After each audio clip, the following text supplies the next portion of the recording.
Hi guys, it is April here again. It is the halfway point of your class. So hopefully you guys are ahead of yourselves, especially with the discussions. If not, go ahead and get those discussions in as soon as possible by midnight Wednesday so that you can gain the most out of the discussions. Just not, point wise, but also, gaining the most from the actual discussion so that people can comment on your discussion and you can do so as well. And that's kind of what you gain from other people's perspectives in the topic that we're discussing. So this week we, for discussion 3, the first discussion, we are going right into networking, which can be kind of scary for some people. I know, especially when you're new at a job or you don't have as much experience, it can be very intimidating. And if you have a personality where you're not as confident, that can also be intimidating. So it can be kind of scary. But there are tips and tricks to helping you in that regards to, help you relate to the person that you're trying to network with, listening to them, making sure you can relate to them, have an icebreaker. So in your discussion, you have a really nice little 7-minute video about networking tips. I would really highly suggest you listen to that video. She goes into detail about how you can make that leap if you are struggling with networking, if it's scary to you and you want to get some help. So definitely watch that.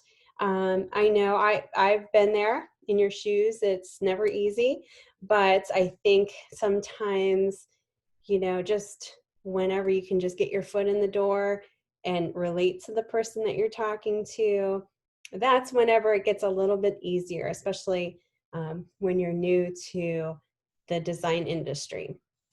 So as far as your discussion post, it talks about some of the ways that you can keep up with your networking skills. It talks about ways that you can network.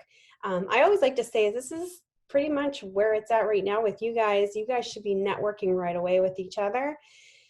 I can't tell you how many times that I've had doors open from former former students that I went to school with, alumni, I was trying to think of the word, that they've come to me and say, hey, I have this opportunity. I've had so many of those of that happen, but if I didn't keep up and keep networked with the students that I actually graduated with, didn't keep in touch and network with them in the beginning, that probably wouldn't be the case. So that's why also the discussions is super important. The introduction to yourself into the class too, that forum is really important so that you guys can really, and especially being an online student, it's harder because you're not walking into a classroom and seeing each other face to face. You're not getting that human face-to-face interaction. So it's a little difficult when you're talking about communication sometimes and keeping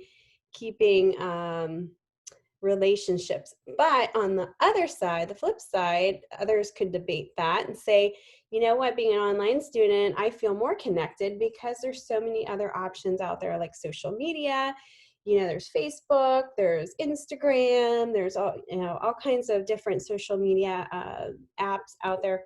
So I can meet somebody in my classroom and then just follow them in a social media way. And there's Facebook groups available. There's one for IU, and a lot of students take advantage of that, not just for networking but also maybe getting feedback on certain school projects. So thinking about that, I would say start now. This is a great time to start now. Network with each other. Not everybody's going to stay in touch with each other, but maybe there's somebody that you click with in class. So the discussion prompts, for those of you who are having maybe troubles thinking about how to answer this, it's just talking about running into somebody at the AIGA conference over coffee. Another student begins talking with you and they tell you they're not very confident talking about themselves and promoting themselves and that they're boring, and you could just tell this person's really struggling.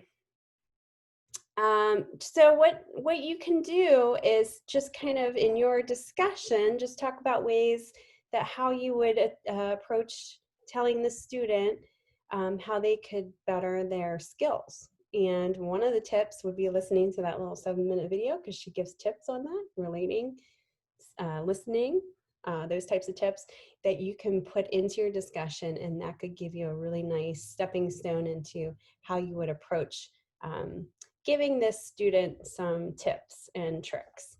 And also thinking about different ways to network.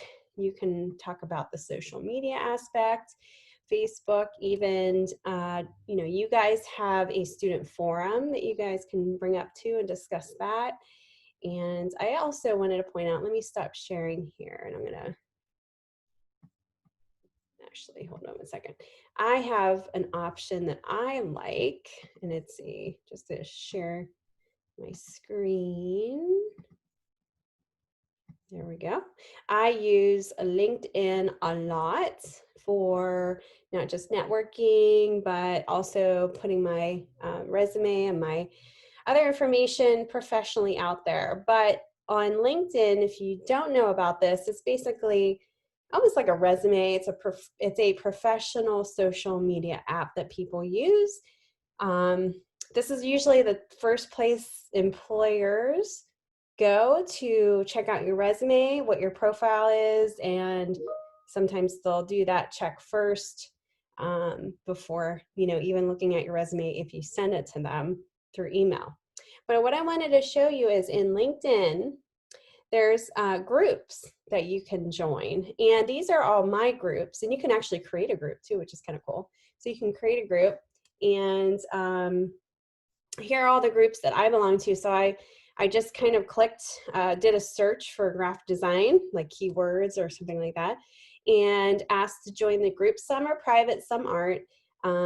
And you can see how many members. So you can see graphic inspiration, there's about 19,000 members. Just creative, it's about almost 25,000 members. I am part of SCAD alumni, so here I am with the group here, graduate students. There's also a freelance graphic artist group here, 18,000 members, but that's pretty cool because that's a lot of people that you can get in touch with and really network with just, through this social group here, this social media group. But you can see all the groups that I belong to. What's really neat is some of these groups also post in, let me click on one of these here. Here's one, a logo one, graphic design help, graphic design professionals. If I click on this, there's 42,000 members. That's a big one. Graphic design is 130. But what's really neat about these groups, if you click on them, they'll post almost like on Facebook in a way. They'll show, inspirational ads or things that are going on in the design industry that you may want to stay up and, kind of up to date with. Sometimes there's TED Talks, some inspirational stuff. And it's just, what's really cool is when they post something, they ask for opinion, like a logo, sometimes they have that too. So it's kind of neat, not only as a networking site, but also as an inspirational option too, to kind of stay up to date. So think about that as far as your discussion, things that you can talk about, and bring up those sides of it. What do you struggle with? Come with it with in your own words, how you feel about networking. And then also, how would you talk to this particular student and easing their minds and what they can do to, be more confident. And that'll be good because once you learn those tips, you can also keep that in mind when you go out and network. All right, guys, get those posts in and before midnight on Wednesday. And don't forget to respond to at least 2 other posts. Thanks, guys.